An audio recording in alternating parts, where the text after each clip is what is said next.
Let's unbox the Funko Pop Vinyl Deluxe figure of the Mandalorian in N-1 Starfighter with R5-D4. Varykino. If it's Star Wars, we collect it. Hello there, thanks for visiting Varykino. I started my Star Wars collecting journey in the prequel era, so I will always have a soft spot for prequel characters and designs like the iconic N-1 Starfighter that was first introduced in The Phantom Menace. I was really excited to see this modified hot rod version of the N-1 appearing in Season 3 of The Mandalorian, and I really want to collect up as many different versions of this particular ship as I can. So I was really excited to see this version showing up in the Funko Pop Vinyl range. There were two versions of the ship with the Mandalorian, one with Grogu in the back in his dome and one with R5-D4, and this version with R5-D4 recently hit the clearance table at one of my local Funko stockists, and as a bonus it was also included in a buy one get one free promotion as well, so I was so excited. I was able to grab a few Funkos on my wish list like this one, and I'm so excited. Sometimes I can't get the deluxe ones because they are a bit more expensive and they take up a bit more space, but when they're on sale, I can't resist, so I'm really excited. Thank you so much for hanging out with me today. Coming up really soon, I'll get this one out of the box so we can take a closer look and check out all of the details, but first, let's take one last look at the packaging. This Funko Pop Vinyl Deluxe vehicle comes in a really big box. We've got that orange accent color that is used across most of the Mandalorian series merchandising as a stripe around the front of the window here. We've got the Star Wars logo right up the top and the number 670 in a black circle at the top right. We have the name for this one. It's quite long. The Mandalorian in N-1 Starfighter with R5-D4. We've got a really nice window across the front that wraps around on the right side. We also have a little bit of a cutout window here on the left. Now on the left we've got a really nice preview here of the design. We can see the full N-1 Starfighter with Mandalorian, mostly his helmet popping out of the cockpit there, and R5-D4 coming along for the ride behind him. And of course we also have a window on the top as well, which lets in a good amount of light. And again, that same preview image there, and we also have the Pop logo there at the top. Now we can see that there is a lot of plastic surrounding this particular Funko. Of course we've got the outer window plastic, but we've also got a two-part inner plastic holding him in place. So that's another reason why I think these ones look really cool out of the packaging, because you get all of that sort of plastic out of the way. And you can see there is a fair amount of space around this one, particularly on this edge. I feel like perhaps this particular Funko could have been a little bit in a tighter packaging, or perhaps maybe a little bit longer just to fill out this box, but nevertheless I'm sure it's going to look really cool out of the packaging. Moving on to the other side, we just have the name here in a black font just behind the window, and of course we have the number there again.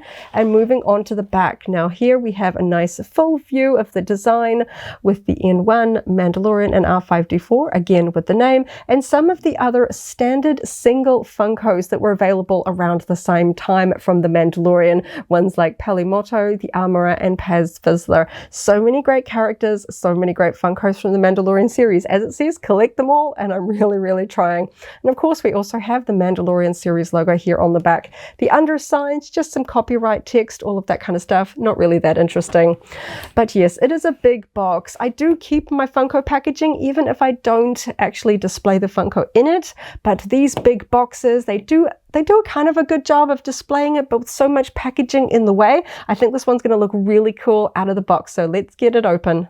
Like usual, I'm going to open up this big box from the underside. You can see my box has a little bit of shop damage, so of course I don't mind if I'm going to open it up from the underside. These flaps are pretty sturdy. Now we can see inside. I'm just going to pull this big plastic tray out. We can see that there's a really cool Mandalorian logo there for the background insert inside the box. I love that vibrant orange, really cool. Now we've got a lot of plastic here, and of course with these little pressed in cutouts that hold it all together, it's a bit loud, but let's get it open. There we go. Okay, now I get my final proper look outside of the packaging. Of course, the silver looks really fun under the lights, and I can finally see all of the detail really well. So this is going to be really fun to check out closer up. But let's get all of this packaging out of the way first. So now with everything cleared away, we can take a full proper look at all of the details on this incredible deluxe Funko. And of course, the first thing you can see is the Mandalorian's helmet does bubble. Of course, the Star Wars Funko heads do bubble, a little bit different to some of their other product lines, but I think that that's always just a fun touch. I think it would be a little bit of a different sort of feel to the whole Funko Star Wars range without the bubble heads. But of course, R5-D4 in his little droid port here in the back doesn't bubble, and he also doesn't turn around. It's completely fixed in there. So I kind of like the fact that his eyes are pointing out this way, because when we look at the front, we can see the Star Wars logo on the base plate is here kind of at an angle. This is the front, so I like that we can see R5-D4 as well as the Mandalorian and a good amount of the front of the ship. If it was from the front, if the nameplate was here, then we would completely lose R5-D4 in the background. So I really like the angle in relation to the Star Wars logo there on the base. I think that that's really nice. So let's check out all of the incredible details here. We have the exposed engines and a lot of exposed other bodywork here, and some souped up engine parts and upgraded weaponry, of course. But something that's really hard to see through all of that plastic packaging is just the incredible paintwork. Of course, this version is different in terms of the paint job from the original Naboo N-1s that we see in the prequels, but I like the touch of the silver across the front of the nose, which of course is on the originals as well, but it does extend onto the engines in the original Phantom Menace ships as well. So we've got all these exposed pieces here, but the paint job's really fun. We've got red accents here on those front two engines on both sides, on the outer and the inner there as well. You can see it on this side as well. Goes all the way sort of almost to the underside there. We have this fantastic silver. So there's so many different tones of silver in this. I think it's really interesting that they managed to make them all look different. We've got this really sort of soft gloss silver, very high shine to the front of the nose, like the original Phantom Menace ones. Then of course we've got the Beskar silver for the Mandalorian's helmet, and then the actual silver for the main body of the N1 here. And it's a little bit hard to show, but looking at it under the lights, there is almost sort of like a gold metallic fleck that's coming through in the plastic of the body of this ship. It catches the light in certain angles. It's really interesting. Makes it look really pretty, and it's just a little bit different to the silvers that we've got elsewhere. So it just gives it, even though it's kind of all grey, it looks incredibly detailed. And of course we've also got the silver here for the back of the engines with that sort of heat scoring there with the dark coming in from the engine sort of down there. Really nice. And I really like the little yellow accents. Now looking at this up close, something of course I couldn't do while it was in its packaging, these yellow accents looking like weathering, because of course it's kind of got that intentional sort of scratched finish. This is a metallic gold paint, which I thought was going to be yellow looking through the packaging, but under the lights I can see that it's actually a metallic gold. When it catches the light, it is really shiny. It's just really neat. It just sort of adds a little bit something. I know we've got all the surface detail, but having all of this painted detail, because of course I know there is a lot of details on the original one in the series, but because Funko is stylized, sometimes the details, you don't expect everything to be there. Sometimes it's just sort of a cartoonified, simplified version. So I'm really impressed with just the sheer level of detail they got into this, you know, with all of these little sculpted details, the paint details, the interesting paint effects like this, and just the different levels of silver. And of course we also have R5-D4 here in the back, and he's got a lot of paint details himself.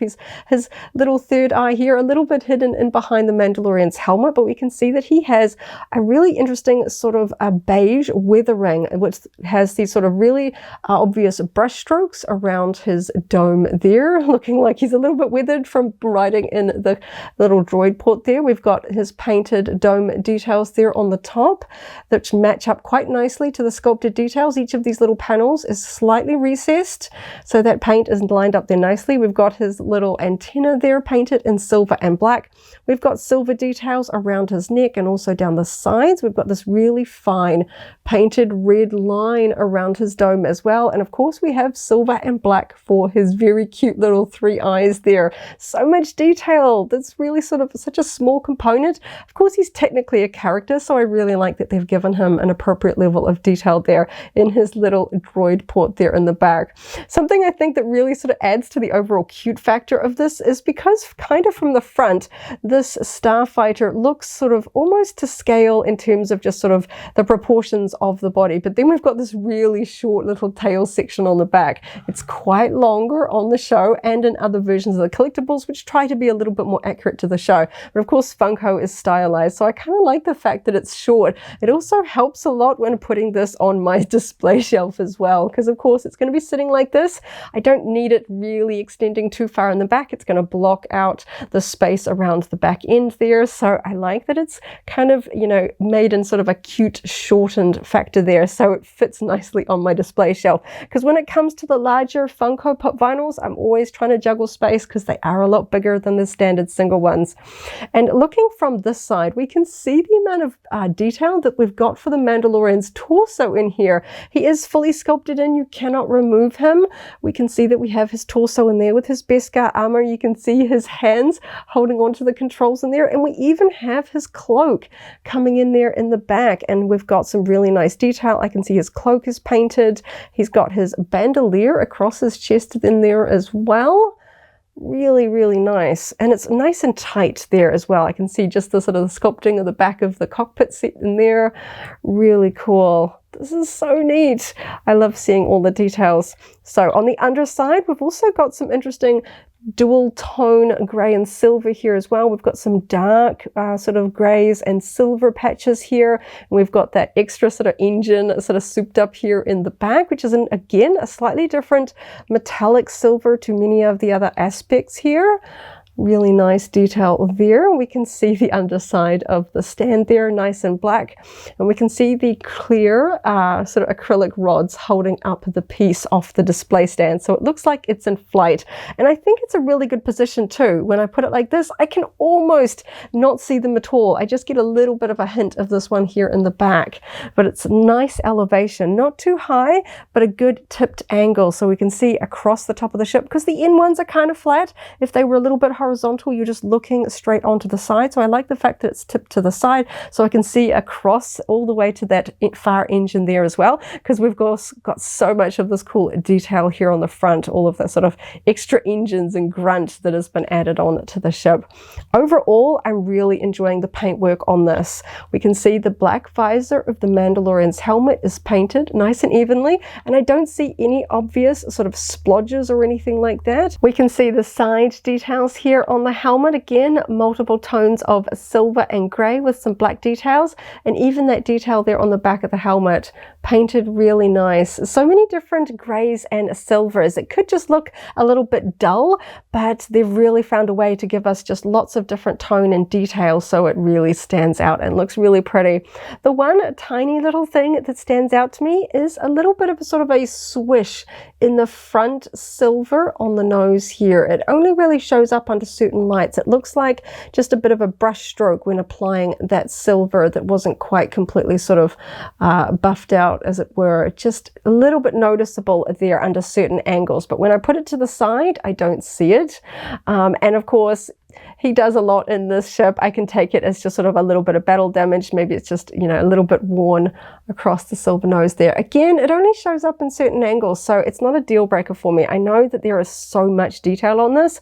Trying to get one that is absolutely flawless without any kind of little wobble or inconsistency in the paint is probably going to be pretty hard, because I know these are mass produced, and for the price I paid, no complaints. You know, I've seen some, you know, with some things that are wrong. I've had a Funko that did arrive broken in the past, so I'm just really happy to see this one out of the box, see that he's all okay, and the fact that I picked him up on clearance is just fantastic. There's just, it just looks so cool. I love the details on this one. I wouldn't really expect Funko to do so much detail work because of their sort of cute stylized design of their figures.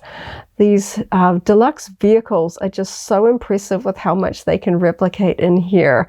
Really impressed with this one. Oh, so cool. I love that gold. I wasn't expecting that to be gold, to be honest. I thought it was going to just be a yellow. It's really neat to see that, and I'm just fascinated by the fact that I can pick up a little bit of sort of a gold fleck in the cast silvery sort of plastic of the main body. It just gives it a little bit of an interesting shine to it. You can kind of see it under certain lights. I'm probably looking up really close, but I just like that. It just gives it a little bit of something extra. And R5-D4 is so cute there in the back. Oh, this is so cool. Now, of course, I do want to track down the one that has Grogu in the back as well, but that one hasn't hit clearance yet, so keeping that one on my wish list for now. But I'm just so excited. I don't always get to add the deluxe ones to my shopping list because they are bigger and a little bit harder to find here in New Zealand. Not every store gets them in stock, so a little bit harder to find compared to the standard figure ones. So always happy, and it's an exciting day as a collector when I get to add one of these ones to my collection. They're big and they kind of just make an interesting addition to the lineup of standard figures. Really cool. I love seeing the N-1 in the Mandalorian, and I'm really excited to have this version of the N-1 in my collection. Really impressed with the detail and the paintwork on this one. Absolutely fantastic. So thank you so much for hanging out with me today as I opened up another Star Wars Funko collectible and had so much fun checking out all of the cute details on this one. I hope you have a wonderful morning, afternoon, or evening, wherever you are in the galaxy, and let's hang out again very soon for more Star Wars fun. May the Force be with you. If you're a Funko Pop vinyl fan, I've also unboxed the Bo-Katan Kryze on the Throne deluxe figure. That video is linked here in case you haven't already seen it, as well as a whole Funko unboxing playlist. This is the way.